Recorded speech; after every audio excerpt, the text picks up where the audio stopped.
भौतिकी का एक नियम है जिसने समय की कसौटी पर खरा उतरने का काम किया है। नियम आते हैं जाते हैं, हम नई नई चीजें खोजते हैं, तो हमें उन्हें संशोधित करने के लिए, उनमें सुधार करने के लिए उनमें कुछ जोड़ना पड़ता है, कुछ उनमें से हटाना पड़ता है। पर एक नियम ऐसा है जो बहुत लंबे समय से चला आ रहा है और अब तक किसी ने भी उसे गलत साबित करने की कोशिश नहीं की है, और ना ही ऐसा कोई प्रयोग खोजा गया है जो उसे गलत साबित कर सके। हम बात कर रहे हैं आवेश संरक्षण का नियम या law of conservation of charge. और हाँ, यहाँ विद्युत आवेश की बात हो रही है। तो इसका अर्थ क्या है, आइए समझते हैं। कल्पना करें हमारे पास एक बक्सा है और इस बक्से के अंदर हम कुछ आवेश रखते हैं। मान लीजिए हमारे पास एक कण है जिसका आवेश +2 कूलाम है। फिर हमारे पास एक और आवेशित कण है जिसका आवेश -3 कूलाम है, और एक अन्य कण है जिसका आवेश +5 कूलाम है। ये सभी कण इस बक्से के अंदर इधर उधर घूम रहे हैं। आवेश संरक्षण का नियम ये कहता है कि यदि ये बक्सा बंद है और इसमें से कोई भी आवेश बाहर ना जा सके और ना ही कोई नया आवेश अंदर आ सके, तो इस बक्से के अंदर कुल आवेश हमेशा एक समान बना रहेगा। हम इसे गणितीय रूप में देखना चाहें तो इसका अर्थ ये है कि यदि हम किसी भी सीमित क्षेत्र के सभी आवेशों को जोड़ते हैं और कोई नया आवेश अंदर नहीं आता है ना ही बाहर जाता है, तो कुल आवेश हमेशा नियत बना रहेगा। हम यहाँ सभी आवेशों को जोड़ रहे हैं, यानी कुल आवेश की बात हो रही है, तो हम समीशन सिंबल काम में लेते हैं और Q यहाँ आवेश को दर्शा रहा है। तब इस नियम अनुसार समीशन Q हमेशा नियत रहेगा। ये गणितीय रूप से थोड़ा सा जटिल लग सकता है, लेकिन वास्तव में बहुत आसान है। अगर हम सभी आवेशों को जोड़ें, तब हमारे पास एक आवेश है +2 कूलाम, +5 कूलाम, -3 कूलाम। तो हमें कुल आवेश मिलेगा 2 और 5 7 -3 बराबर 4 कूलाम। अब अगर आप इस बक्से को कभी भी खोलें तो आपको हमेशा 4 कूलाम का आवेश ही मिलेगा। ये बात बड़ी सामान्य से लग सकती है। आप कह सकते हैं कि अरे हाँ, अगर कोई आवेश अंदर नहीं जा रहा और कोई आवेश बाहर भी नहीं आ रहा है, तो कुल आवेश तो वही रहेगा। लेकिन ये इतना सरल नहीं है। भौतिक वैज्ञानिक जानते हैं कि यदि दो कणों को आपस में टकराया जाता है, तो जरूरी नहीं है कि वो अपनी पहचान बनाए रखें। ये भी हो सकता है कि बाद में आपको 8 कण मिलें, लेकिन उनका आवेश फिर भी 4 कूलाम ही होगा। यही इस नियम की असली ताकत है। उदाहरण के लिए मान लीजिए हमारे पास 2 कूलाम का एक कण है और एक इलेक्ट्रॉन है। अब यदि ये बहुत तेज गति से आपस में टकराते हैं, तो हो सकता है अंत में हमें वो 2 कूलाम का कण और इलेक्ट्रॉन ना मिले, बल्कि हमें कोई अन्य नए पार्टिकल्स, नए कण मिले।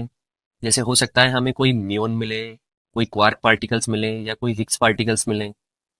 तो किसी भी समय अगर ये बंद निकाय है और अंदर कोई नया आवेश नहीं गया है और ना ही अंदर से कोई आवेश बाहर आया है, तो हम कह सकते हैं कि कुल आवेश हमेशा वही रहेगा।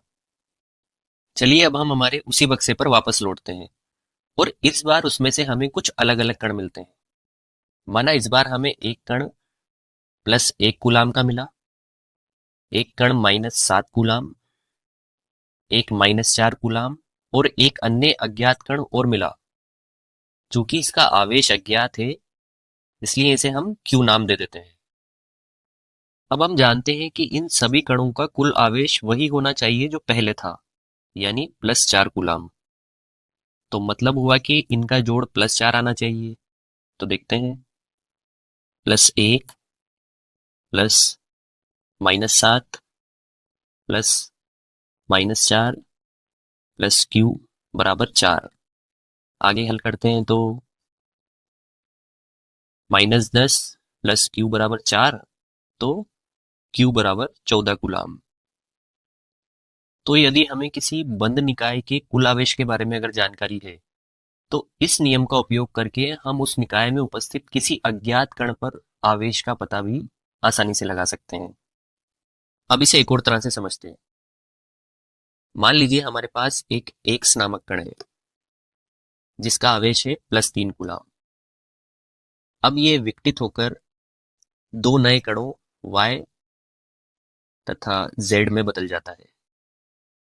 y पर आवेश मान लेते हैं +2 कूलाम है और z का आवेश -1 कूलाम। तो अब थोड़ा देखकर बताएं क्या ये संभव है, क्योंकि हमने शुरुआत की थी +3 कूलाम से, लेकिन हमारे पास अंतिम आवेश आ रहा है +2 -1 बराबर +1 कूलाम। तो अब तक जो हमने पढ़ा उस हिसाब से अगर हम देखें तो ये संभव नहीं है। तो इसका क्या मतलब हुआ? इसका मतलब ये हुआ कि यहाँ कोई और एक कण होना चाहिए जिसे या तो हमने देखा नहीं, या फिर हमारे उपकरण में कोई गलती थी जिसने इसे डिटेक्ट नहीं किया। तो इस नियमानुसार हम कह सकते हैं कि वहां एक अन्य कण जरूर होगा जिस पर कितना आवेश होना चाहिए।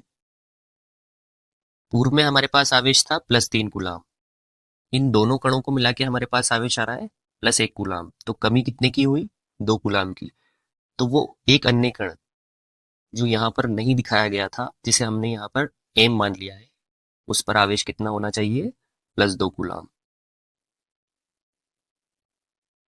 अब एक और स्थिति पर विचार करें जो लोगों को भ्रमित भी कर सकती है। मान लीजिए हमारे पास कोई एक कण है, वही एक्स मान लेते हैं, और अब की बार इस पर कोई आवेश नहीं है, यानी इस पर आवेश है 0 कूलाम। तो क्या यह संभव है कि विभाजित होकर ऐसे कण बनाए जिन पर आवेश हो? हाँ, ये संभव है। यदि ये विभाजित होकर दो कणों में विघटित होता है और एक कण पर आवेश यदि +3 कूलाम है, तो अन्य कण पर आवेश -3 कूलाम होना चाहिए, ताकि कुल आवेश 0 ही बना रहे। यही कारण है कि जब एक फोटोन इलेक्ट्रॉन में बदलता है तो वह एंटी इलेक्ट्रॉन यानी पॉजिट्रॉन भी बनाता है, क्योंकि इलेक्ट्रॉन का आवेश -E होता है और पॉजिट्रॉन का +E, जिससे कुल आवेश 0 ही बना रहता है। तो आपको कण भौतिकी की गहरी जानकारी होने की जरूरत नहीं है, यही इस नियम की खूबसूरती है। सिर्फ आवेश संरक्षण के नियम समझकर हम ये तय कर सकते हैं कि कौन कौन से कण बनने संभव है और कौन से संभव नहीं है। इस नियम की महानता यही है कि ये हमें बताता है कि किसी भी प्रतिक्रिया में आवेश हमेशा संरक्षित रहेगा, चाहे उसमें कितने भी नए कण बने हों या पुराने नष्ट हो गए हों।